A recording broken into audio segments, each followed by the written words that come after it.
UFC Baku. This is the weigh-in recap show, full card predictions, and the betting breakdown. I'm looking forward to talking about each of the matchups on this card after seeing the fighters on the scales. So make sure you guys smash the like button. If you're new to the channel, subscribe, turn the post notifications on, and make sure you share the video too. And also note, I'll be live for the whole card Saturday, tomorrow at 12 p.m. Eastern time. Okay, so early start. It's an afternoon card. If you're on the West Coast, you're in Pacific time, you're waking up, you're drinking a coffee, and you're watching some violence. Okay, so make sure you tune into the Fight Companion. I'm excited for it, and you should be as well. Let's talk about fight number one on the card. So we got Mohammed Usman versus Hamdi Abdelwahab, aka Hamdi Damti. Now, if you've been following, you know my pick all week has been Hamdi Damti. He's looking to get a little momentum going for himself. Listen, on paper, as soon as Hamdi, made the debut, there was excitement for him. He was an Olympic wrestler and, seemed to have some potential out there. Pulls off a, competitive decision win that gets overturned against Dontel Mays nearly 3 years ago. Why? Because he was on fucking steroids. He was on steroids, but he looked like a ball of goop. Listen, steroids ain't magic, I'll tell you that. All right, so he didn't get the physique changes too much. Took some time out, came back, barely beat Jamal Pogues. And I know what you're thinking. It's like, wait, but you're picking him and you're talking so negatively. Well, look at this positive side. Activity. 4 months ago. I want to see what an active Hamdi Abdelwahab looks like because let's be honest, 4 months ago, he was back in camp in a matter of weeks. I doubt he took more than a month off since the last fight. I think he could be a sharper blade here. He's fighting against a Mohammed Usman who sits on his punches pretty well. He's like a set-in close power hitter. Okay straights, but like kind of stiff at times, kind of herky-jerky, kind of clunky on the feet. Like, let's keep it real. It's not like Mohammed Usman is some monster. People really overrate his power. Like, yes, he knocked out Zach Pauga, but Zach Pauga is also pretty mediocre. Okay, to say it nicely. And then he beat Junior Tafa on a decision with some wrestling, and Tafa is shit. And then he beat Jake Collier by a decision, and Jake Collier is shit. Mick Parkin tuned him up in a competitive striking affair, but a Mick Parkin fight. And then he lost to Thomas Peterson 10 months ago, or almost 11 months ago now, and he got outstruck the whole time. Taken down a little. But Usman, I think, isn't necessarily UFC level. I remember his fight against Brandon Sales in the PFL years ago. And then he went through the ringer of the Ultimate Fighter and like earned his UFC spot. I just have never felt like he can't get off the ground in the UFC, right? Like, yeah, he won 3 in a row, but he can't get off the ground floor level, which is like back end UFC heavyweights. And Hamdi Abdelwahab, I get it. You look at him, 4-0, but he's 5-0, and he has 2 bare knuckle fights. He's 7-0, and he fought as an amateur. It's not like he has no experience. Hamdi, I think he's going to look actually better than ever before in this fight. And maybe some of you guys thinking that's a reach because he's still, thick boy Hamdi Abdelwahab. But I feel like he comes out looking sharp in this matchup. Not saying sharp like he's a maestro, like a prime Israel Adesanya on the feet or anything of that magnitude. But I do think his hands could be effective a bit here because he is pretty quick. And I do think the Olympic wrestling pedigree is going to show itself in this fight. I do think he's going to take think Mohammed Usman down. I'm thinking of Kamaru, man. I don't think Mohammed Usman is going to have the Kamaru Usman resurgence like he did against Buckley last week. He doesn't have the wrestling base. He's a jacked beast, but he's football first. I think the wrestler wins the fight. I think that Abdelwahab has a bit underrated speed. And I feel like he can look a little more fluid in this fight and put it all together and handle a Mohammed Usman. Let's check out the scales, though. Oh, shit. Oh, shit. Hamdi Dumpty on the scale. I mean, listen, guys, you are talking about peak performance type physique right here. Nah, I mean, I'm joking around when I say it. Hamdi, he doesn't have a shredded build on him or anything like that, but it's heavyweight. A lot of these guys are carrying loads of excess body fat. And from top position, this fucking fat can be a bit helpful. I swear he got a slight gyno from when he was running the roids. And, he hasn't got it removed. You can see the peaking gyno there from him. But it is what it is. He's off the roids now. I don't think he's still taking it. Granted, on that side of the world, I don't know how much the drug testing takes place, but I'm sure I haven't looked at the official testing reports on Hamdi, but I'm sure he's been tested after the failure. Then we got Mo Usman looking pretty jacked. He's a tough customer, man. Like Mo Usman can throw heavy hands, but like he isn't really good. Just to keep it a buck, man. He's not. He's strong. He's intimidating. He can punch hard, but he doesn't have good setups. Doesn't really have that good of wrestling. I know he wrestled up Tafa. He's not this great finisher. I don't think he's beaten Humpty Dumpty, man.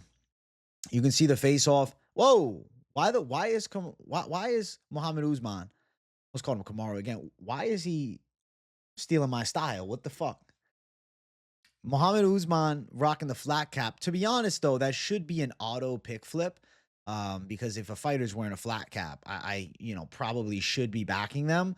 But I can't here because I pick based on true analysis and not, just having a good time. But if you're a big superstition fan and you follow this show every single week, and I know a lot of you guys do, maybe you're knocking on wood 3 times and saying, fuck it, Usman as the dog for the flat cap fanatics, man. Respect to the flat cap, Muhammad Usman. Very much respect to the flat cap. Now, looking at the betting lines, Muhammad Usman is a plus 140 underdog. It's not a terrible line on either side, minus 160 Hamdi. I haven't felt like, betting on Hamdi is calling my name. No, I don't really love it. I mean, you could justify it because of the higher ceiling. Like, we know Muhammad Usman's level for certain. Hamdi maybe not. And I know I was getting a lot of flack. Bro, it was a controversial decision with Pogues and this and that. Jamal Pogues did box up Thomas Peterson real bad. So, Peterson, I'm not saying MMA math works, but Jamal Pogues had moments. It's just, he fell apart bad. And Hamdi ends up getting the win, whether controversial or not. He got it on the scorecards. Minus 160 is the favorite here. I think he wins a competitive decision. I think it goes over 2.5. I like that more. Minus 255. I think he shows more wrestling in this fight. Abdelwahab decision, plus 130 range. Let's see if there's any significant strike stats. No, nothing available. Damn. Wow, that's disappointing. The spread on Usman, if he wins a round, minus 170, or if he makes it close enough within the 3.5.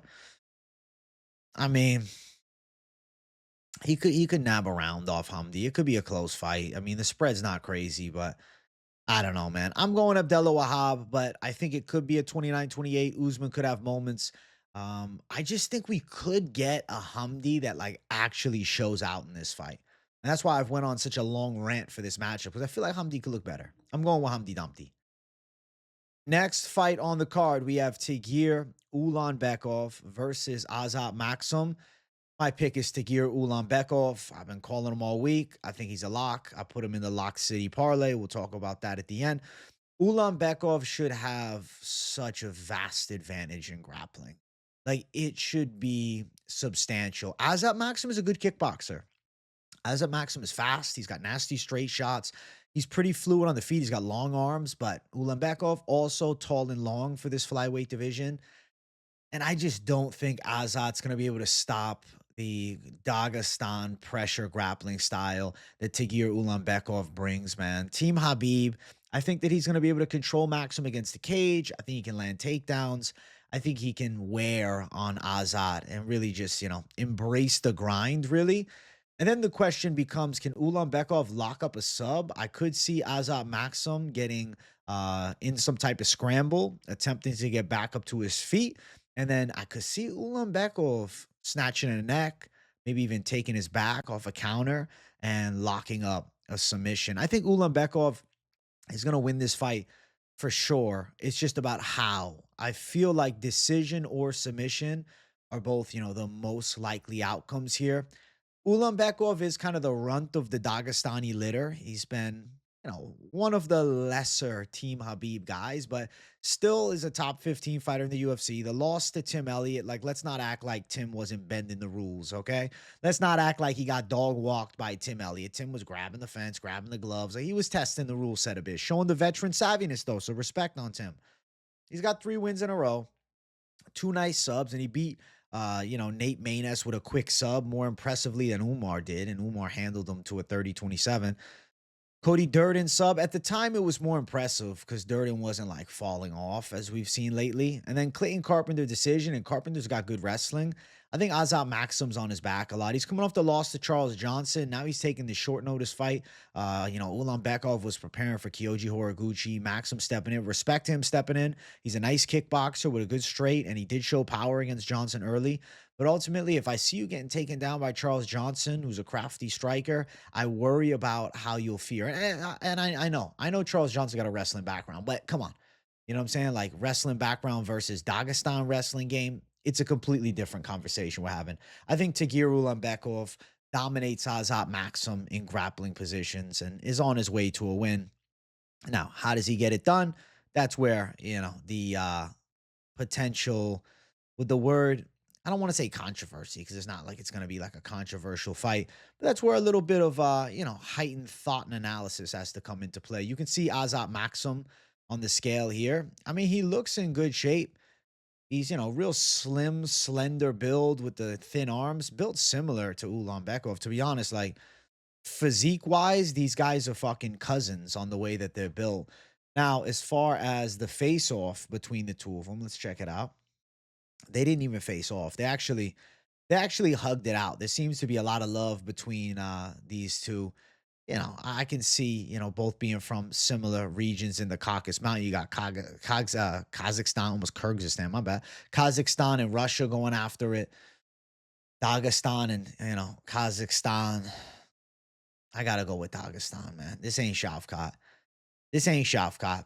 I think we're going to see Tagir Ulanbekov out-grapple a good striker, but not ready for it yet. Ulanbekov, his ground skills are too strong. Maksum, he's working with ATT, and I'm sure he's getting better, but I just think this is a bad matchup. He's a really big favorite. Minus 450 is the line for Tagir. Maksum at plus 350. The odds are wide as hell as far as this matchup goes, and I think, justifiably so. I lean towards a decision at minus 225. Let's see what the lines are looking like here. Ulanbekov decision minus 120. Ulanbekov submission plus 240. Let's see. Is there any stats here? Nah, nothing they're offering. Because like most takedowns, like if they had over 1.5 takedowns for Ulanbekov, I'd say that's a yes. Submission or decision minus 325. So to Ulanbekov to dominate the fight essentially is minus 175. Probably. Ultimately, I think Tagir Ulanbekov is an ugly money line, but, it's one of those parlay pieces that I'm really confident comes to fruition. So, Tagir Ulanbekov to defeat Azat Maksum at flyweight. Next fight, ladies going after it. It's Irina Alekseeva versus Klaudia Syguła. I've been picking Irina Alekseeva all week. I think she's a more powerful, faster, and more athletic striker. When I look at her stand-up, I see just a more sharp kickboxing game, a little more fast twitch. I feel like Syguła, I was comparing her to Dushko Todorovic. Like she has a similar flow to that. I don't know how to describe it. It's like that I don't know. I don't even want to say herky jerky because that's not it. Like the bit of fat on her punches and like the awkward like dips at times. I think Alekseeva is going to be too sharp for Syguła. Last fight for Syguła, Melissa Mullins beat her up. And then for Alekseeva, she lost a decision to Mullins. So both girls coming off of L's to the same woman. I think that Alekseeva could also win grappling exchanges. She got that nice knee bar in her debut against Stephanie Egger. And then, long layoff after the damn Mullins fight. I say she comes back motivated, comes back aggressive, and a very winnable fight. And just disregard the reach. The reach is actually 69 inches for Syguła, not 59. So if you've been on Tapology all week, man, you're getting bamboozled. Nah, she got some long arms. You'll see in the face-off, she's got some height to her as well. You can see Syguła right here, flexing that out on the scale. Listen, you know what? She has got the, OF career. She's got the modeling shit going on. Alekseeva, it's fighting or bust for her, bro. Okay? This is Alekseeva is fighting only, all right? We'll get the picture of Alekseeva. MMA Junkie was not at the event, so of course we got to kind of scroll through the official images. The Russian Ronda nickname needs to be dropped immediately because it just doesn't make sense at all anymore. Because I see no similarities to Ronda Rousey. That's a terrible. That's like me being AJ the Italian Khalil Rountree. Like it would make no sense if that was the nickname. Ultimately, I think that we're gonna see Alekseeva look better on the feet and be able to outstrike her, maybe take her down. I could see her out muscling her too. I don't know. She's just got like more meanness to her, to say it simply. There's the face off. Similar size between the ladies. Syguła a tiny bit taller. I'll say that Alekseeva goes out there and gets a hard fought win. I think she can pull through. Now, as far as the odds for the fight, Alekseeva's minus 275. Bit of a fat favorite here. Syguła plus 235. I'd say fair enough lines. I think Alekseeva should win. She is almost 35. She hasn't fought in a while. Could she end up, selling? I haven't been impressed by Syguła, so I'm not gonna pick a Syguła off of blind faith. I think Alekseeva is better from what I've seen of both girls. Alekseeva, how does she get it done? The over is minus 135. I could see the ladies going longer. Alekseeva, I feel like she's just nasty though. Like I feel like the way she fights, aggressive, pressure, plus 165 inside distance, KO around plus 800. What's submission? Plus 270. I definitely think a finish is possible here for Alekseeva. I'll lean towards the possibility of finish. Minus 275, fat favorite tag, but it should be an Alekseeva fight for sure. We're going with the Russian Ronda, which that nickname, I hope they're not announcing it inside of the octagon anymore because I don't see it. Next fight, Daria Zheleznyakova versus Melissa Mullins 2. The ladies run it back. They fought not that long ago, a few years back. What was it? 2 years, 7 months ago. And Zheleznyakova striking looked good early, and then Mullins got her to the ground and just absolutely destroyed her. Zheleznyakova came to the UFC with hype in her stand-up game, but like her win even against Montserrat Rendon was not that impressive. I mean, she is a solid kickboxer and seems to have some pop, but she was getting touched up by Montserrat Rendon, who's got kind of a clunky stand-up game, and she was all busted up at the end of the fight. Yeah, she won, but she was getting cracked on the feet. I feel like Melissa Mullins, though, throw the striking aside, it doesn't really matter. I think Melissa Mullins drags this fight to where she's most comfortable, which is on the ground. I think Melissa Mullins has a vast advantage in grappling. I don't think Zheleznyakova gotten that much better since their last fight. She lost by submission to Eileen Perez, and I get it. Eileen Perez is a top 15 women's fighter. And Melissa Mullins teetering right at number 15. I think the ground skills will show themselves. I feel like Mullins is going to drag Zheleznyakova to the ground, similar to last time, but maybe with less damage on the feet.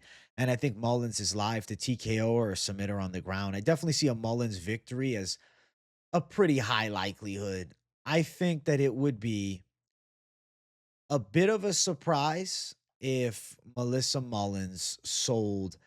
I don't want to say against, a bomb in Zheleznyakova because her stand up is okay, but just a prospect that I think is a tad bit overrated. Okay. And she already beat her too. So, like, I think Mullins beats her for a second time. There's Zheleznyakova, nothing to note really on the scale. Melissa Mullins, she looks like a Muppet. Holy shit. She doesn't look real to me, bro. She doesn't look real to me. You know what I'm saying? There's certain people just don't seem like real. She looks like the Muppet, bro. Whoa. That's crazy. And then there's the face-off between the two. Mullins gets it to the ground. Zheleznyakova wants to strike. Let's say the grappler wins. I'm going with the side of Melissa Mullins, as I have been all week. Nothing about the scales change anything. Minus 240. I think she wins with grappling. Plus 205 for Zheleznyakova. I'll say Mullins goes out there and gets her to the ground. Beats her up a bit. Over 2.5, minus 105. I lean towards inside distance. Mullins inside distance, minus 120 or even plus 100. Mullins KO is plus 215 to plus 240 range. And then Mullins submission around 4-1. The thing with Mullins is she's a very persistent grappler in attempts to finish fights, which is something that I like about her a lot. Like, she's not just going to lay and pray. She's going to want to beat the shit out of you, or she's going to want to choke you out. She's going to look to pass and dominate. And I think that she has such a grappling edge here. Let's see. Is there anything interesting around? Mullins to dominate the fight, minus 150. She could end up winning a lopsided decision. I just don't think Zheleznyakova can deal with the grappling game. I feel like Mullins is going to be too skillful with takedown threats, but also just with pure grappling from top position. So the pick is going to be Melissa Mullins to handle business against Daria Zheleznyakova. Let's keep running up. Next fight on the card. Things get interesting. All right. We got middleweights going after it. Ismail Naurdiev versus Jun-Young Park.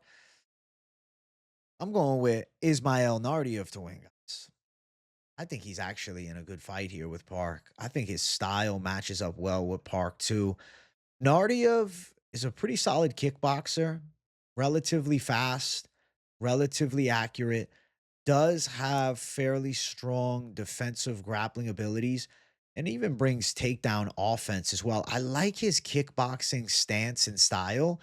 Jung Park is a very persistent pressure boxer, pressure wrestler boxer, I'll really call him. He looks to close the gap. He wants to mix his boxing combinations up in close range. He wants to make it a dirty fight. He has a good brawling ability and, definitely is willing to sit in the pocket and mix it up, and then can time takedowns there. Really likes to take the back and the clinch and control people. I don't know. I think Naurdiev's a bit too athletic and defensively sound to just get manhandled by Jun-Young Park in clinch positions. And I think Naurdiev is more elusive and technical with his kickboxing from the mid and long range. Also, with Naurdiev, I'm telling you, I think this is an X factor in the fight, is going to be his Muay Thai skills. Clinch Muay Thai. Knees to the body, elbows on the inside. I think Naurdiev can make this a dangerous fight from all ranges. I think he's superior from mid and long range. I think Park is better in close range with punches, but I think Naurdiev with the clinch threat of knees to the body and elbows on the inside is something that could be the ultimate difference maker between the two. I'm going to pick Naurdiev to win. I don't think it's a walk in the park. I think Jun-Young Park is always a tough customer, and, pretty good chin on him, aggressive, solid gas tank. But I don't know, squeaking, by against Brad Tavares. And then I'm thinking Naurdiev younger, showing improvements, second UFC run. I think Naurdiev is beating Jun-Young Park by a decision here. I think Ismail Naurdiev is getting his hand raised against the Iron Turtle. I can feel it. I've been feeling it, all right, all week long. I've been saying to myself, man, I think Iron Turtle's time is coming against a prospect that can mix it up. And listen, it's his second UFC run. He got here a bit early. I get it. He's taken L's, but like his losses are at 170 and 175. At 185, Naurdiev fills out the weight class well. You can see Park there.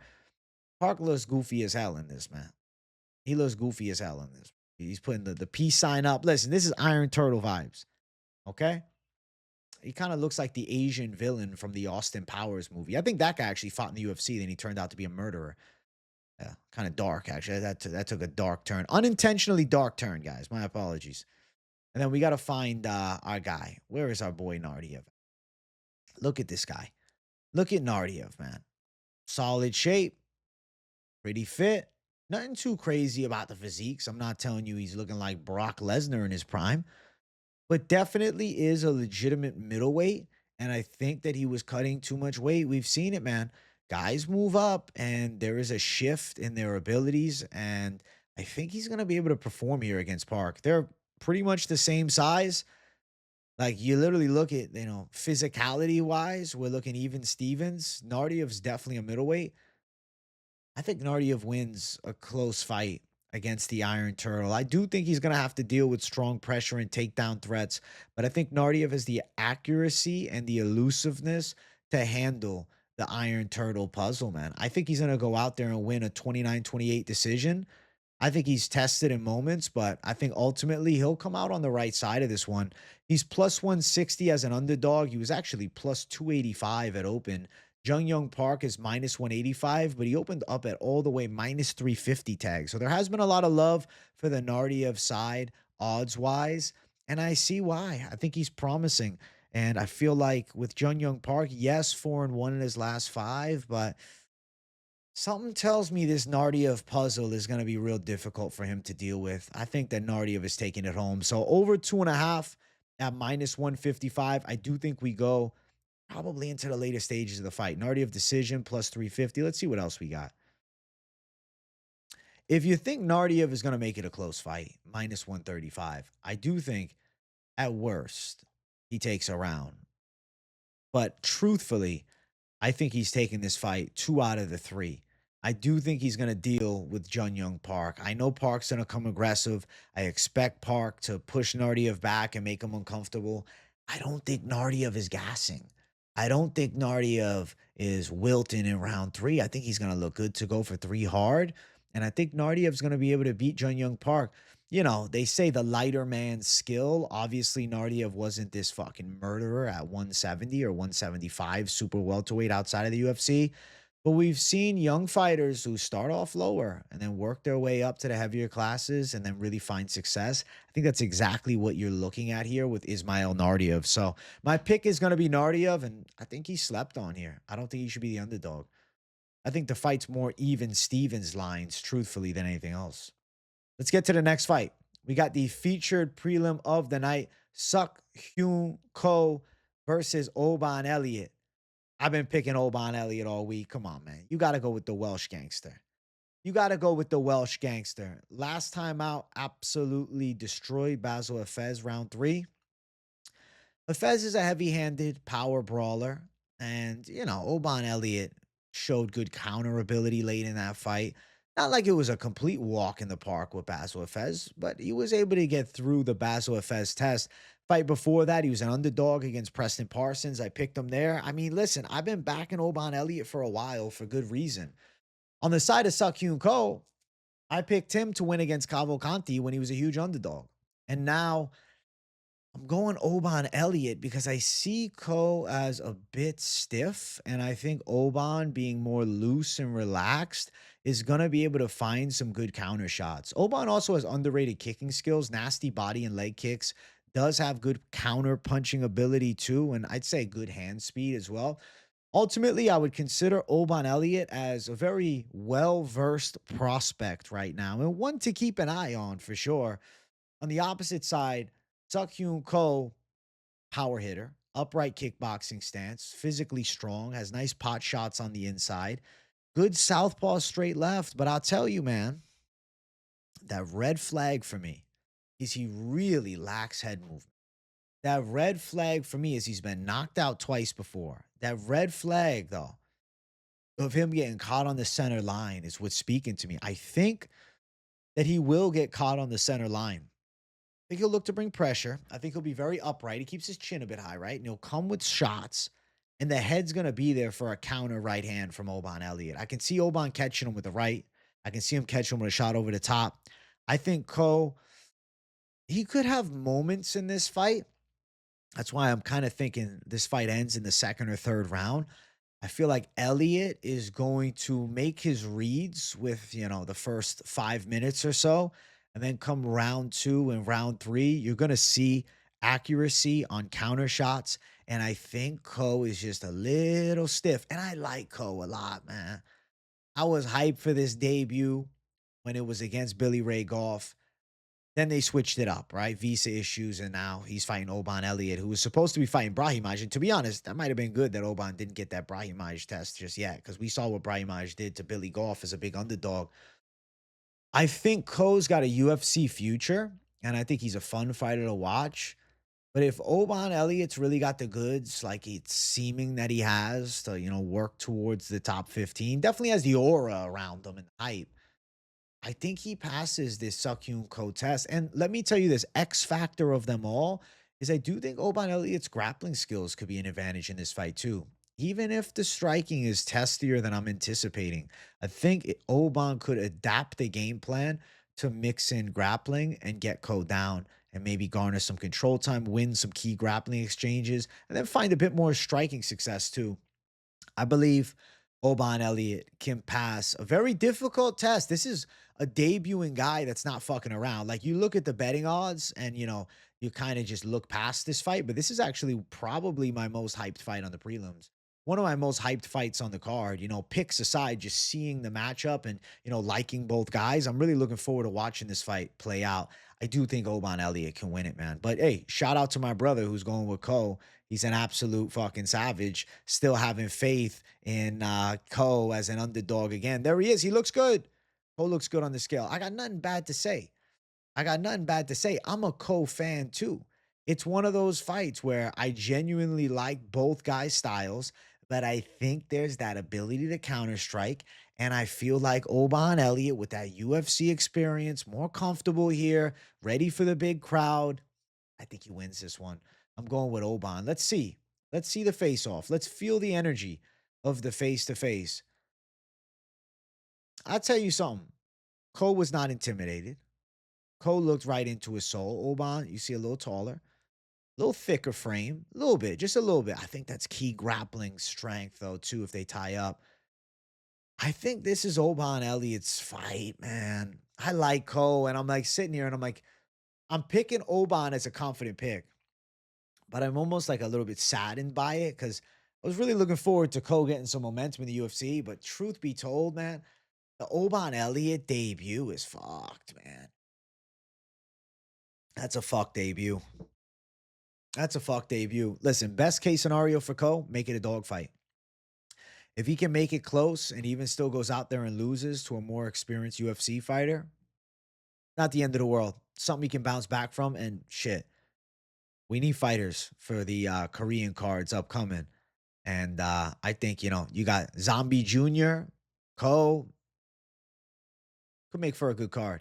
Just, you know, we'll feed him a matchup. Oban Elliott beats him, and then we feed Ko a fight where he's going to be the favorite. Plus 355 for Seokhyeon Ko.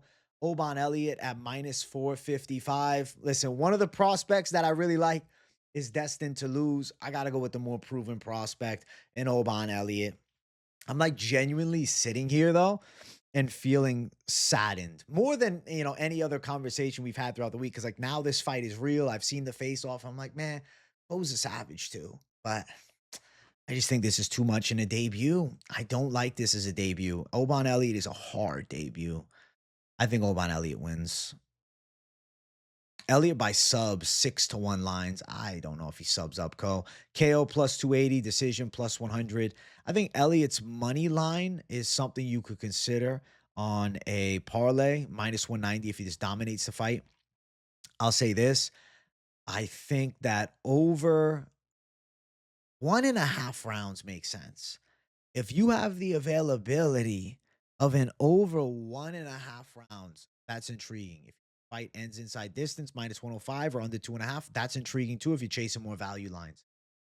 But I do think it's live to go over 1.5. But I also like the under 2.5, which is, you know, a little bit sketch. You know, you got 5 minutes between the two of them, and that's where something I feel like happens.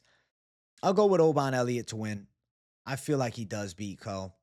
It is what it is, man. I think Oban, undefeated in the UFC. You got to give him respect being 3-0 here. And I think he's handling pretty damn tough newcomer, man. This is a debuting guy that deserves respect. And he's a big underdog, but he don't feel like this big underdog. He feels like a good Korean prospect fighting another good prospect from Wales. So good matchup to watch. I'm going to say Oban Elliott, the Welsh gangster, does it for Chael Sonnen, and he takes it home. Next fight on the card. It brings us to our main card opener. If you guys are watching and enjoying, make sure you smash the like button. And if you're new to the channel, it's your first time, welcome. Make sure you subscribe it up. We got Mohammed Naimov versus Bogdan Grad.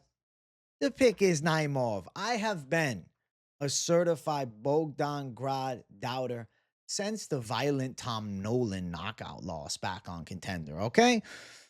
I think that Mohammed Naimov handles Bogdan Grad. Stop it. Bogdan's an explosive striker, but come on. I don't know. He's got the P head too, which is interesting. I feel like Naimov has the striking that can match Bogdan with the takedown threat. I think Naimov's striking looks better. I think when they tie up, Naimov is going to look physically stronger. And I know some people say, bro, but look how jacked Grad looks and whatnot. Naimov is better at wrestling. And Naimov's pretty jacked too. I think Naimov can control the grappling in this fight. I think he's the superior wrestler. I think he times key takedowns with his strikes pretty well in this matchup. I think Naimov a bit sharper with pure boxing. Grad has nice kicking skills and like he's got that Muay Thai-esh style, but times, man, he feels really hittable to me. Like we saw Lucas Alexander have success. Lucas Alexander sold that fight. I feel like he was on his way to winning, but Alexander quit. He quit on himself. Alexander went bum mode and gave up. I think skill for skill, Alexander was alive as fuck in that fight. He just didn't have the grit. That was disappointing, man, because I thought Alexander was going to win. So you guys know I've been a certified Bogdan Grad doubter for some time. Well, I'm right about this one. Grad is explosive, but third round cardio, not good. Round 3, he melts. Chin, I still think it's testy. I'm not sold on it. Naimov melts him late. I think Naimov with potentially ground and pound round number 3, wearing Bogdan Grad down with some wrestling pressure and pressure-based striking in the first 2 rounds. I think Naimov is live for that third round finish, but, you know, I lean towards Naimov to win the fight in one of 2 ways. Like probably he goes out there and, you know, puts it on him for a late finish or a bit of a, you know, dominating decision. You can see Mohammed Naimov there, Mr. fucking chest hair himself, got the thick beard and all. Dude looks like a certified savage. Look at this guy. Naimov's ready to go. Naimov's ready to go. And then we got Dr. Evil's son. You know what? He kind of looks like Seth Green when he was in fucking Austin Powers. You see what I'm saying? That looks like this is Dr. Evil's son. This is him. Holy shit. Bogdan Grad. We got Dr. Evil's son on the secret sauce getting brought into the UFC. Seth Green, guys. I think Bogdan Grad low-key's is Seth Green. Oh, shit. I didn't realize this until right now. I just looked at him and said, wow, that's him. Similar heights, everything, similar vibes. Listen, unfortunately, Bogdan Grad, he does have the small head, so that makes him harder to hit, right? He's got this small little target. His head's like probably about as big as a softball. That's crazy. He's got an exceptionally small fucking head. But I think he gets handled here. I think that we're going to see Mohammed Naimov bully him a bit, break him, and finish him. Or at worst, take a relatively one-sided decision. Let's look at the face-offs between the two, all right? Let's look at the face-offs between the two of them. You can see the size difference, man. Naimov, he's never looked so tall. There's the face-off. Naimov, you can see, little height edge. Bogdan in good shape, though. Respect to him. I think Naimov handles, man. It's like the hairless cat versus the fucking essence of hairy, bro. That's what we're looking at here. But yeah, I do think that Mohammed Naimov can take out Austin Powers' son, man. He'll do it for Mustafa, bro. I think he pulls through. And I feel like Naimov at minus 270, not even that awful of a tag. Like, I get it, it's a wide tag, and you're not money line. I get it. You're not money line at minus 270. I'm not telling you to. But, like, couldn't he be 5-1 here? Like, would we be shocked if he was minus 400? Minus 270 kind of seems nice. Opened up at 3-1. Okay, so was a bit wider. It's come down a bit. Plus 230 for Bogdan. This is Naimov's fight, man. This is Naimov's fight. I think he does it. Over a round and a half, minus 260, probably. Would say more than likely. I favor that. Naimov to win by a decision is plus 180. Was a submission. Plus 550. KO plus 225. I think Naimov is definitely live to hit more takedowns if that's something you're interested in playing. I don't see the line for it, but I know those lines are out there somewhere. Probably over a takedown and a half. I don't know what the significant strike stats will be. I didn't look at those props. And normally they have them right here on Fight Odds, but not today, unfortunately. Naimov by dominating minus 135. I do think he's live to dominate. What's Naimov 3 or decision? Plus 110 for round 3 or decision. Okay, then if you want to go DGen Savage mode, Naimov round 3 plus 750. But I think it's like later finish or a decision, most likely. Naimov is a guy who is willing to play it safe. Just note that. Not in necessarily a bad way. Gambling-wise, you like guys like that they get on top. They're not going to fucking risk some shit, then end up getting knocked out on the feet. Naimov will secure position and control to the end if need be. If the finish is there and it opens up and it really makes itself available, he'll go for it. But I could definitely see a Naimov just embracing the grind late in the fight and dominating Bogdan Grad in that third. So Naimov to take it home. Confident pick. Next fight on the card, we got Nazim Sadykhov versus Nikolas Motta. Listen, Nazim Sadykhov is representing his home country here in Azerbaijan. And I gotta say, very winnable matchup. Nikolas Motta, power hitter, that's about it. Of course, the pick is Sadykhov to win. Motta is a very set, tight, heavy-footed, heavy-handed too, power hitter in close range. But he's stiff. He doesn't have great movement. A lot of times, like he's going to be able to find counter shots as you're closing the gap on him and leaving vulnerabilities. But I think Sadykhov is pretty quick. Deceptively fast boxing skills with Sadykhov. And I would say a little bit underrated with his hands. His striking overall, I mean, he high-kicked Bonfim and got the doctor's stoppage. I picked him as my underdog lock for that card. So I have had faith in Sadykhov regardless of lines. Now he's on the flip side. Now he's a fat favorite. But I think Nazim Sadykhov can beat Nikolas Motta. Motta's ground skills, I feel like, have been a weakness of his game, specifically takedown slash, get up game defense. But ultimately, Sadykhov, he can kind of do it all. So, like, I could see a Sadykhov taking down Motta and out grappling him. He trains alongside Marab and Aljo for a long time. I feel like Sadykhov has legit ground skills, but he's also a southpaw. He's also a southpaw with a fast straight left. And he also has good timing, and he can mix it up on the feet. Boxing-wise, I think Sadykhov is sharper. Motta probably, pound for pound is the heavier puncher, but a lot less ability to set up big shots. And I think that he's at a speed disadvantage. I think he's at a movement disadvantage, footwork disadvantage. A lot of the, avenues to success for Nikolas Motta that I see are just based upon landing a punch. So, like, yeah, there's a puncher's chance for Motta, but ultimately, skill for skill, I think Sadykhov has him beaten in pretty much every area. I think Nazim Sadykhov looks good in this fight. I think he's live to win by submission, too. I think finish is very live. I'm going Sadykhov finish. I think KO or submission are both very viable outcomes for this fight. You can see Nikolas Motta on the scale, and I'll definitely give credit where it's due. Nikolas Motta looks absolutely jacked and shredded. He's in very good shape for this fight. Training at Bang Tao. So the Muay Thai skills are his bread and butter. All right. And someone was telling me, but they coached Adesanya in wrestling a bit early on. All right. But I'm not sold that that's the wrestling gym to stop these takedowns. And then I got Sadykhov. He's fighting in his home country. He's got the right to look a little douchey, He's got the shades on inside. He's flexing on everybody. He's got swag. He's got swag this weekend. He looks confident this weekend. And I think he gets past the heavy-handed Nikolas Motta. I feel like he's going to go out and handle. You see the face-off. A lot of respect between the guys at the face-off. They hug it out. They smile at each other. It just seems like, to me, Motta's getting beaten up. I don't know, man. Whenever I look at Motta in the face-off, though, something tells me Sadykhov is face-planting him. I could see Sadykhov with a knockout on the feet. I could see him showing the hands. But on the ground, too, he's live for a submission. I mean, we saw Ogden dominate Nikolas Motta on the ground, and then obviously the ref jumps in early as the arm triangle is locked in and stops the fight. But like Trey Ogden had that arm triangle. The fight was wraps. Like Trey Ogden won that fight. The ref fucked Trey Ogden out of a win, and he saved Motta from an L. But ultimately, the side of Nazim Sadykhov could do something similar, but also has, I think, an explosive ability in striking too.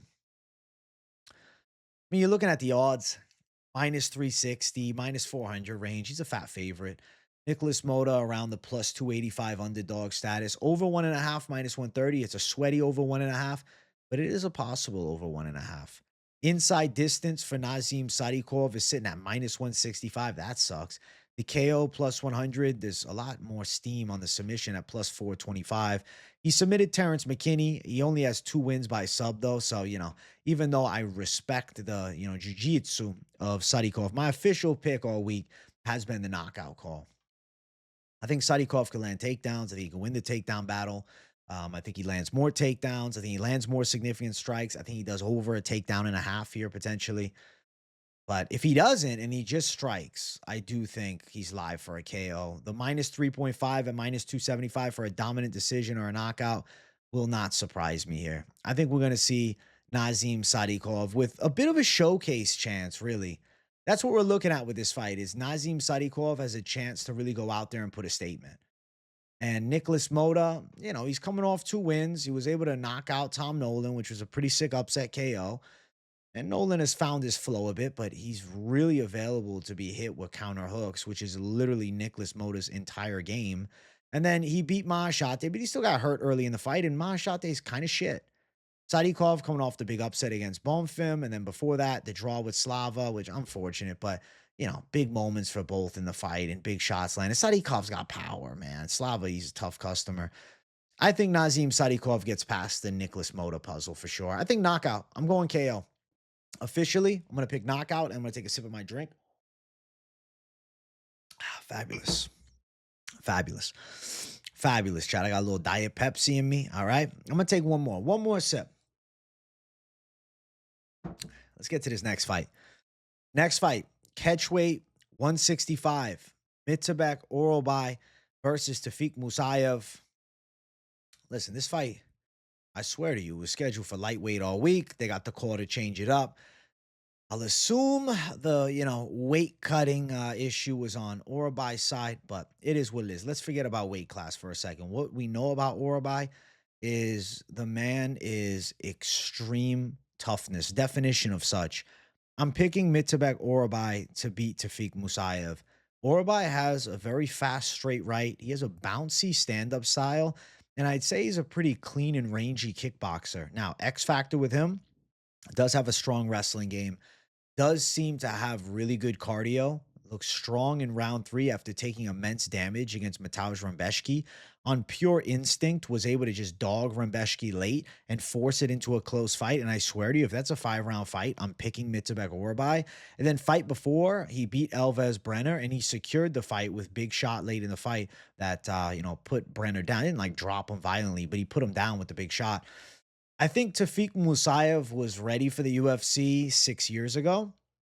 I think back in 2019, Tofiq Musayev would have been a fantastic addition to the UFC lightweight division. But it is 2025. I don't feel it.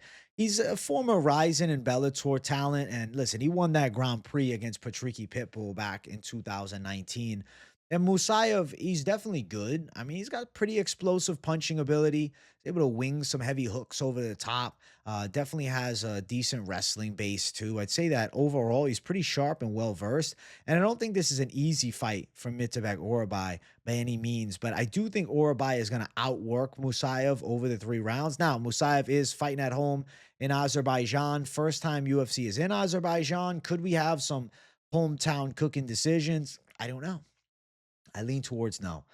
I'm going to pick Mitsabek Orolbai. I do think he's going to be able to outwork Tofiq Musayev in a hard 3-round fight. Tough, man. 35 years old for Musayev. I'm telling you, man, he's about 5 years, 6 years too late to the UFC, and Mitsabek Orolbai is still a very skillful prospect to keep an eye on here, and I think that he's going to be able to outwork Musayev late. I think they could toss up the first and second round, but I'm pretty damn confident that Mitsabek Orolbai wins that 3rd round, which is going to end up being enough to win the fight. So my pick is going to be Mitsabek Orolbai. He's a part of the Lock City parlay. He's a confident call. I think him and Ulanbekov both hit, so there's a little Lock City action for you right there, which I do feel comes to fruition. And Orolbai looking in fantastic shape. He's had over 7 months to recover from pretty damaging fight against Mateusz Rembeszki, but it's a fight that really showed us he's about that life. Orolbai is willing to die in the cage, and I got to say, I respect his relentlessness. The grit factor is off the chain. You can see Tofiq Musayev here, though, looking shredded, jacked, in fantastic shape. Musayev is good, man. I was high on Musayev back in 2019 before I started the YouTube channel. But, just too late. Too late to the UFC. I remember when he beat Patricky. I remember being an OG hardcore, watching that shit over on Ryzen when Ryzen was kind of still at its peak. And there is the face-off between the two. statistically, I think Orolbai has the pathway to hit key takedowns and win some key striking exchanges, but Musayev is a solid brawler, solid wild shots, bit of a wild man. I'm thinking, yeah, this is just Orolbai's fight to win. I think it's Orolbai's fight to lose too, but I just think it's too late from Musayev in the UFC. Too late, man. He's fighting at home in Azerbaijan, which I think is beautiful that he gets to fight there, and I'm sure he'll put on a decent performance and loss. But I'm gonna favor the side of Mitabek Orolbai to win this fight, and I think he beats Tofiq Musayev. Minus 155 for Mitabek Orolbai as a slight favorite. Tofiq Musayev at plus 135 as an underdog in this spot. Looking towards the over 1.5 at minus 240. I do think that's very possible here. Orolbai by decision is my official pick at plus 215. What's sub? Plus 375. I mean, Orolbai could nab up a sub. He does have really nasty ground skills, but I'll favor the side of decision. Ultimately, money line's the best bet as far as this fight goes. And then looking towards Orolbai to dominate is plus 110. Musayev to make it close, minus 145. I do not think it's crazy to touch the minus 145 because I do think there's a real possibility that a close round is scored towards him in Azerbaijan. And I also think that he is live to win a round.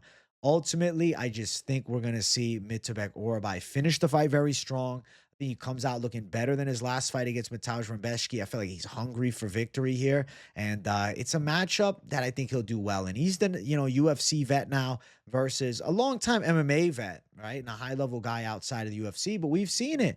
We've seen guys coming over lately from Bellator and whatnot, and they're falling apart a lot of the time. And I feel like in the lower weight classes, there is a skill gap between the top guys in the lighter weight classes and everywhere outside. The heavier divisions, different conversation to be had.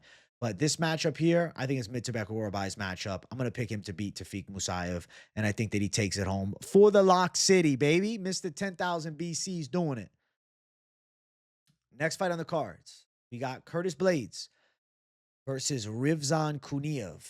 I have been picking Rizvan Kuniev throughout the week. I've picked this multiple times. They faced off before. And now finally the fight happens. Hopefully, obviously, something could change within the next 24 hours. I hope not. Hope I didn't just jinx it. A little knock on wood. Guys, we're good. All right. The reason I'm picking Rizvan Kuniev is his striking ability and his defensive wrestling. I don't know where Curtis Blaydes is at right now. Curtis Blaydes has strong wrestling base, powerful 1-2s. His boxing is not bad. He has been violently knocked out in 2 out of his last 3 fights.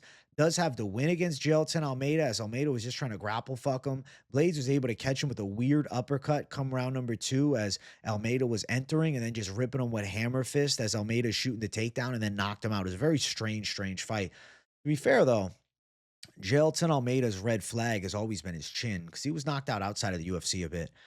Curtis Blaydes, what happens if he can't get Kuniev down and he's forced in a striking fight?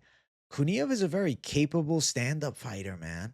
I think he's relatively slick on the feet. I think he's got solid knees and elbows in close range that could land here. I like his Muay Thai. I think he's got good hooks from the mid-range. I think his wrestling base, at the very least, keeps him in a safe position defensively alongside of Curtis Blaydes. Now, Blaydes, all his losses are KO. I think Kuniev could add to that. I think Kuniev could catch Curtis. And I know people are saying, oh, well, Kuniev is not Sergey Pavlovich or he's not Tom Aspinall, but we've seen Sergey Pavlovich not look sensational. I mean, granted, Volkov beat him, and then he beat Rosenstruik on a decision. Pavlovich is okay, but I feel like Kuniev could be like a similar level to Pavlovich. The hype on Kuniev has been for years, man. Then he tested positive for steroids over 2 years ago against Renan Ferreira in a fight that he won and, took a layoff, and then the UFC brings him on the Contender Series, and he takes out Kuna, who was kind of just a 8-1 Brazilian heavyweight prospect who wasn't all that, but he was, he was a body. He was alive. He was there. He was getting fucked up in the clinch. I think Kuniev can melt Curtis Blaydes with big shots. I feel like Kuniev's going to end up looking real good in this fight. We'll look at them on the scales and check things out, all right? Let's look at the fighters at the weigh-in. Let's see what we're looking at here, okay? Let's see what we're looking at here as we hunt them down. Listen, it's not anything but a hunt with these two as we're searching for them on the scale. Kuniev Another one where it's like, this guy took roids? That's not what you'd imagine. But that's not what it is. Royce Gracie took steroids, you know? Kuniev is in decent shape for this fight. I feel like, compared to the marshmallow build we've seen before, looks definitely less marshmallowy. He's also, training on the other side of the world. I wonder how the drug testing is out here, but I don't know. We'll see. There's Curtis Blaydes. He looks like Curtis Blaydes does. Looks all right. I feel like Blaydes' prime was years ago. Even though he's young, I feel like his prime was early. He peaked early, man. Look at the side by side. Kuniev looks pretty jacked, actually. Like deceptively jacked, kind of like that strongman build for Rivzan Kuniev, which I think that build is going to be hard to take down and control. And I think Blaydes is getting stung by big shots. Like, why is Rivzan Kuniev making a UFC debut against a top 5 heavyweight? It's one of two reasons: to just expose him and throw him to the sidelines, or it's like, yo, we got a Dagestan heavyweight that seems to have really good skills and has been talked about for years. I think we're going to see Rivzan Kuniev live up to the hype, man. I remember when he was in Eagle FC. I'm going Rivzan Kuniev to knock Curtis Blaydes out. I can feel it coming. I think the odds are wrong here. Minus 225 for Blaydes to plus 190 for Kuniev. Plus 190, I think Kuniev is absolutely in the fight. Blaydes is a bit of a fat favorite here. I think this fight is live to end inside of the distance at minus 150. Like, is Blaydes just going to take down and wrestle fuck Kuniev? Kuniev just going to get exposed of, like, his defensive grappling abilities? And Blaydes just embraces the smother like he did with Jairzinho Rosenstruik for 3 rounds? That was years ago, though. That was years ago, man. And then looking towards Kuniev to win by KO is 5-1. I think Kuniev is live to win by KO. I'm picking him by KO. If it's close, plus 150, I don't give a shit about the spread in this fight, to be honest. I'm going to go Kuniev to win. And I think he's live for a KO. Every time I have picked this fight, I've been like, oh, should I pick Curtis Blaydes? Because we've had it scheduled 3 times now. I'm like, should I pick Curtis Blaydes? Then I go and watch. And I'm like, fuck, man. I think Kuniev's style is kind of a checkmate for him. I think it's a difficult stylistic matchup, man. I think Rivzan Kuniev is going to represent the Dagestan heavyweights well. And I think he passes the Curtis Blaydes test and what would be a huge career moment. Like, with a win, we have a new contender in the heavyweight division, which, holy fuck, we need it, guys. I think that if you're a hardcore fan, you know heavyweight's kind of feeling a little right now with Jones at the top. I think we're fingers crossing it that Rivzan Kuniev is actually good so we can have a new face in this heavyweight division. And I'm going to pick him to beat Curtis. We're going Kuniev by KO. Next fight on the card, co-main event of the evening. It's Rafael Fiziev versus Ignacio Bahamondes. I have been picking all week Rafael Fiziev to represent Azerbaijan at home, looking good. And he has his back against the wall, big time. 3 losses in a row versus 3 wins in a row. It's always weird to see matchups like that in the rankings, but Fiziev's defending his spot here as a top 10 lightweight. And Bahamondes coming off the performance of a lifetime, the submission of Jalen Turner. There's a ton of hype on him right now. Fucked up Manuel Torres. Like, the last 2 fights for Bahamondes, holy shit, they've been needle-moving wins. But I'm still doubtful. I'm not so sure at 27 Bahamondes is ready. I feel like Fiziev can outstrike Bahamondes, and I know a lot of people are hell-bent on, well, look at the reach advantage. Look at the height advantage. Fiziev has loads of experience in Muay Thai. Fiziev has loads of striking fights, and he's dealt with taller people. It's not like he's never seen somebody 6'3" across from him with gloves on. You see what I'm saying? Fiziev has nasty body work. He's an explosive striker. He's got dangerous knees and kicks to the body. He's snappy with his punches to the body as well. I think he's going to have faster strikes than Bahamondes. Bahamondes is good from the outside. He has shown us good straight punches from range and a counter ability. Does have solid body kicks too. Was able to show really nice jiu-jitsu last time out when he fought against Jalen Turner. But it was a Jalen Turner who literally put the gloves down after the fight. Like, I can't be confident in a Bahamondes win there enough so to pick him against a Fiziev that was winning the Gaethje fight up until the uppercut from Gaethje put him down on short notice. And now I got a full camp Fiziev fighting in his home country. Come on, man. Like, if there's ever a time that Fiziev is going to show out, it's going to be right here, right now. Like, every advantage to me is Fiziev. 32. It's not like Fiziev is 37. If Fiziev was 37 and he lost 3 in a row, and it's like, okay, then I get it, right? But it's not like he's out of his prime. Fiziev is absolutely in his prime right now. He's the head striking coach of Tiger Muay Thai. Guys, Fiziev's stand-up game is elusive, man. And I think Bahamondes is a skillful striker and just a skillful fighter overall. He's good in all areas. But I feel like Fiziev beats him by a decision. We saw the Ludovic Klein fight with Bahamondes where he got out-grappled a bit. He got touched up on the feet a bit. I can't get that fight out of my head. And Ludovic Klein's an inch shorter than Fiziev. So it's like not this impossible feat for somebody under 6 feet tall to beat Bahamondes. John Makdessi beat him back in the day. That was the UFC debut for Bahamondes. He lost a close fight against Makdessi. Some felt controversial, but close fight. I think Fiziev is going to land cleaner shots. I think he's going to be a bit sharper. And I don't think Bahamondes is ready for the top 10. I don't see it. I think Bahamondes takes an L here. I think it's a little too soon at 27. Another year or two. Another year or two. I think Bahamondes got a lot of potential, but I'm not sold yet. And I'm not going to pick him against Rafael Fiziev, who I know for a fact is hungry, motivated, and in literally a must-win fight. 4 losses in a row for him is kind of like the tragic downfall of Rafael Fiziev, and I just don't think he allows that. There's Fiziev on the scale, looking in fantastic shape. Shredded, jacked, ready for warfare. Coming back from the injuries and now comfortable again. He's got to be fully recovered now. There's Bahamondes, who, to be fair, also looks incredibly shredded on the scale, and I'm sure he's motivated for his big chance. But something tells me that the little man that could, all right? There's might in the shorter man. Look at the face-off. Look at the face-off. Feel the energy. Look at Fiziev's hair, bro. He's got a similar flow to me. W Fiziev's hair, chat. I think he's beating Ignacio Bahamondes, man. I think we're going to see Fiziev rip him with big body shots. I'm saying the ultimate difference maker will be body work. And I think Fiziev gets a hard-fought decision win against a super talented kid and a kid to keep an eye on and somebody that, deserves to be probably top 15, but top 10, I don't know, man. 2 of the 3 losses for Fiziev are Gaethje. As an injury loss to Gamrot, it's like Fiziev is losing to Gaethje, who's demanding a title shot. Now, okay, the guy who just broke into the top 15 by beating Jalen Turner, who retired after, he's going to beat him up? I don't see that. I think Fiziev snaps his losing streak. And I think he snaps Bahamondes' winning streak. And I think Fiziev takes home a W. He's plus 110. I think he's getting slept on. The odds are crazy to me. Plus, I mean, they're not that crazy. To be honest, even money makes sense. But you opened at minus 205. Bahamondes now minus 130. We're seeing Fiziev's line grow as we speak, plus 129 now.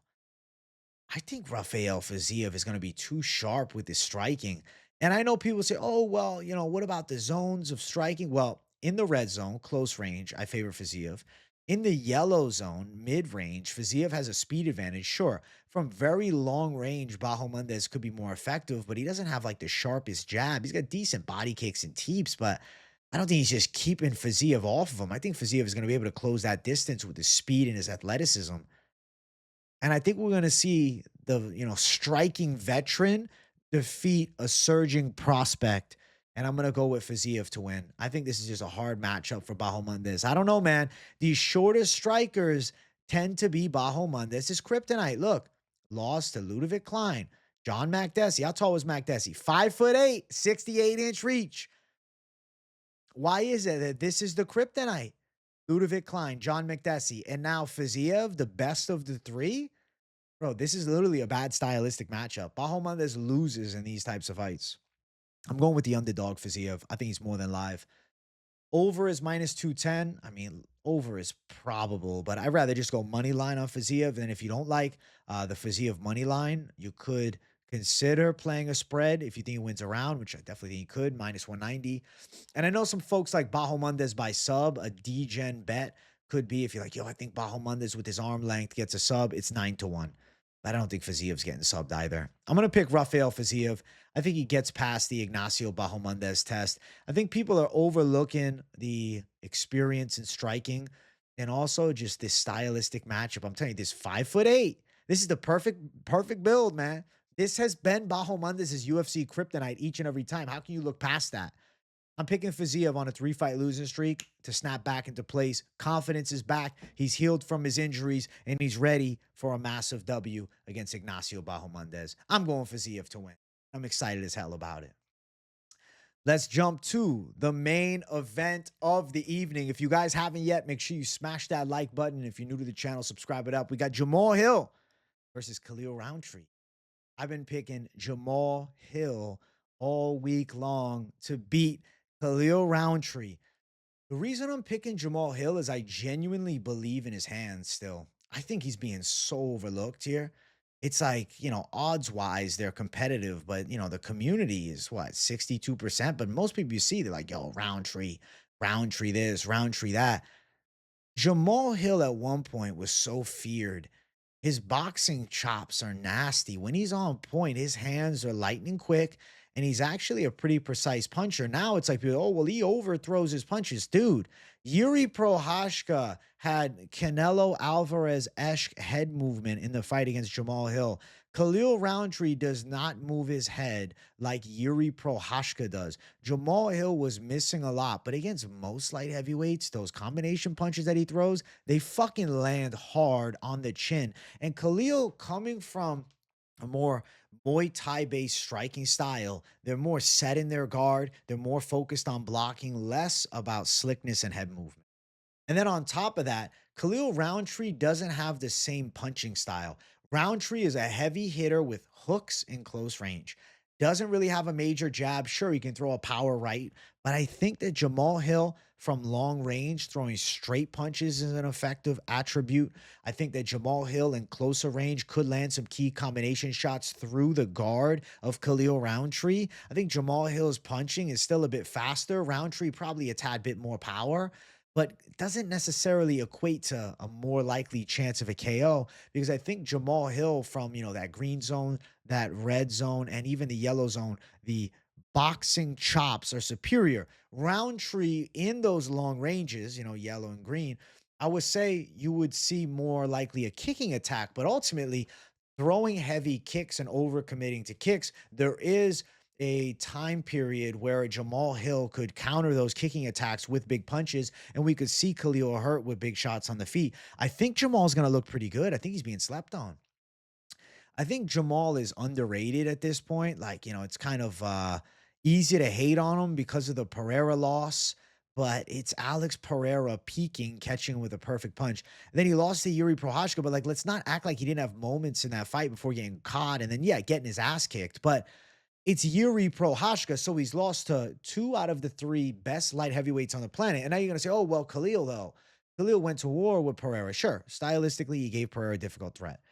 His Muay Thai style and Pereira's kickboxing style matched up for a more exciting fight, even hurt Pereira. I will say, I think Pereira didn't look his prime self earlier in that fight against Khalil. But, come round 4, he was doing immense damage to Khalil Rountree and melted him with big shots, destroyed his face, destroyed his body, beat the living shit out of him. He had 8 months to recover, and he absolutely needed it. Like Jamahal Hill getting knocked out 5 months ago and took some damage too, had some time to recover, but not the same type of damage as Khalil. Then the knockout against Pereira, it was a one-shot KO, but maybe that's better than just getting beaten this shit out of for rounds and rounds on end, getting, your organs smashed and your face just destroyed. I think Jamahal Hill is kind of in that back against the wall situation, whereas like Khalil, it almost feels like Khalil's coming off a win, how everybody's treating him after this Alex Pereira fight. It's like he gave Pereira such war. He instantly became a fan favorite. I've watched Khalil since fucking Tough, dude. I've always liked Khalil Rountree, but he never could make that jump. I remember his loss to Prochnio, where I'm like, is this guy just destined to never figure it out? And respect to Khalil, because he turned up a lot over recent years. But you have to really be honest with yourself. Outside of the Pereira fight, it's a win against Anthony Smith, who was completely washed a year and 6 months ago. A win over Chris Daukaus, who, Khalil Rountree, Derek Lewis, Curtis Blaydes, tends to be the weakness of Chris the Officer Daukaus. Dustin Jacoby split decision, which very close. Could have went the way of Jacoby, to be honest. But I picked Khalil there, and I was happy. He knocked out Carl Robertson, a former kickboxer, and he beat Goan Saki back in the day. Striking of Khalil has always been good. It's just I think Jamal Hill is kind of disregarded. I mean, the win over Johnny Walker back 3.5 years ago was impressive. The win over Thiago Santos at the time was impressive. The win over Glover at the time was impressive because fight before, Glover was in a war with Yuri Prohashka where he was on his way to winning that fight before Prohashka pulled off a crazy comeback submission. And Jamal Hill destroyed him for 5 rounds. Jamal Hill is a 5 round fighter. Jamal Hill's a sharp striker with a well-versed MMA game and really good timing on his punches. But it's not like he can't stop kicks. It's not like he can't threaten with takedowns. It's not like he has nothing. Granted, he's not going to threaten with takedowns most likely. Like, both of these guys want to strike. But if they do tie up, like Jamal Hill is live in the clinch battles. Jamal Hill can grapple with Khalil. I think Jamal Hill is going to put on a bit of a, oh, y'all must have forgot type of performance here. And I'm going to pick Jamal Hill. I think he could stop Khalil with punches, but it wouldn't be crazy if Hill was like just on point with his striking and won in a like MMA 5 round kickboxing style fight. I'm going with Jamal Hill's hands to take this fight. I know some people are thinking, oh, well, Khalil is going to rip up the legs and this and that. And I just don't think you're going to see Khalil just chop him apart. Like, there's too much of an availability for counter punches as you're just blindly attacking legs at these heavier weight classes. Khalil, he looks jacked. He looks like a Muay Thai superhero. Okay? Respect to Khalil Rountree. On the opposite side, I will tell you, I think Jamal Hill is actually looking in pretty good shape here. I think Jamal Hill, truthfully, looks ready to go. He's dialed the fuck in. You can see the face off right next to us, but I'm gonna actually bring up the screenshot that I have, and then we'll check out everything else. We'll play a couple face offs here. So they got close. They got face to face, a little jabbing from Jamal Hill. The intensity is high. Hill a little taller. Khalil looking like he's straight out of Azerbaijan with the hat. I respect that hat, honestly. I got to get one myself. And then you can see the face off from another angle. We'll bring it up here. Like, obviously, Khalil, more muscularity you can see in the side by side. Yeah. Khalil, a little thicker arms, a little thicker back, but it ain't physique contest. It's fist fighting. And I think in this fight, Jamal Hill is live to pull through, man. I really believe that the hands are going to be on fire. Hill has that, like, I don't know, tricky boxing-esque strike style, which is effective, man. And I think that this boxing style can beat more of the Muay Thai stylist. But we're going to find out everything Saturday. Jamal Hill slept on, overlooked, underrated, and disrespected. I think he's coming into this fight hungry. And unfortunately, Khalil Rountree is going to have to pay. Minus 110 for Jamal Hill. He opened up as a plus 115 dog to Rountree opened up at minus 135. But the lines are now even. We got a 50-50 main event. And I won't lie to you guys. This feels like one of the best fight night main events in a long time. Like, Usman Buckley was cool, but like, this is awesome. Rountree versus Hill. It was supposed to take place a while ago and then didn't come to fruition. I'm happy that now, we got it put together. I love this matchup. I love this fight. I feel like it ends in violence. The betting side of this one, you're playing with wildfire. Rountree by KO plus 120, Hill by KO plus 200. Fight ends in a KO minus 250. I think it probably does end in a KO. Let's see if there's any interesting lines to look at here. Jamal Hill spread minus 130 if he makes it a close fight, but it's a fight that I think ends in violence. Not that it couldn't go long. It could surprise all of us, and Hill and Rountree could put on a 5 round war for the fans. Especially this fight is at sea level, so both the gas tanks should look pretty good in a 5 rounder. But I think Jamal Hill's boxing is a difference maker. I can see him dropping Khalil with a big shot. And I think if need be, though, if they go the full 5, I think Hill's hands are going to be the ultimate difference maker. And I think he wins in a back and forth war. A fight where I could see both guys having big moments. Something is telling me this much for Jamal Hill to land the perfect counter and he gets through the Khalil Rountree test. I'm going to go with sweet dreams, Jamal Hill, to turn it all around. Get out of this fucking nightmare situation that he's in. 3 losses in a row is a nightmare. Jamal Hill is out and done, But if he wins, keeps his career alive, he's still talking about title aspirations. So I have to respect the mentality. I know they've been saying he's salty, Jamal Hill. He's pissed off he's lost 2 in a row. We'll see a smile from him if he gets a win. I'm going to go with Jamal Hill to take out the war horse. I think he's beating Khalil Rountree in a back and forth war. I think TKO is live. I don't think decision is out of the realm of possibility. Obviously, a flatline KO is a possibility too. But I'm going to go with the boxing of Jamal Hill to beat the Muay Thai skills of Rountree. I think the lack of the slips, the lack of the head movement, and the willingness, just to block a lot of big shots is going to ultimately get Khalil Rountree buzzed with some heavy punches, and I think Hill can put him away. Jamal Hill to win the main event of UFC Baku. Listen, those are the picks. We're not done yet, all right? So these have been the parlays throughout the week, and I won't lie to you guys. I feel like I'm Money Man Monday this week. I'm looking at the lines and I'm like, okay, we got the DGen shit, at the bottom with Hamdi's over, Naurdiev, Naimov, Sadykhov, Elliott, Orolbai, and Ulanbekov. DGen savage shit, plus 60, 74. But the safer calls, Lock City with Orolbai and Ulanbekov looks nice. Ulanbekov, Elliott, and Naimov as an alternate to Lock City at plus 126 looks very good. Ulanbekov and Elliott at minus 182 seems pretty live. Ulanbekov, Elliott, and Sadykhov seems safe. Like, these lines are looking pretty nice still. The 4-1 with the Hamdi over, Naimov, Elliott, Orolbai, and Ulanbekov looks pretty good. Something's telling me that these plays from Wednesdays are the real staple plays of the week. There's like there's a good feeling about it. There's a strong feeling I have. Like this, I don't know, sometimes come Friday, we're like, all right, let's create some more. Let's do some shit.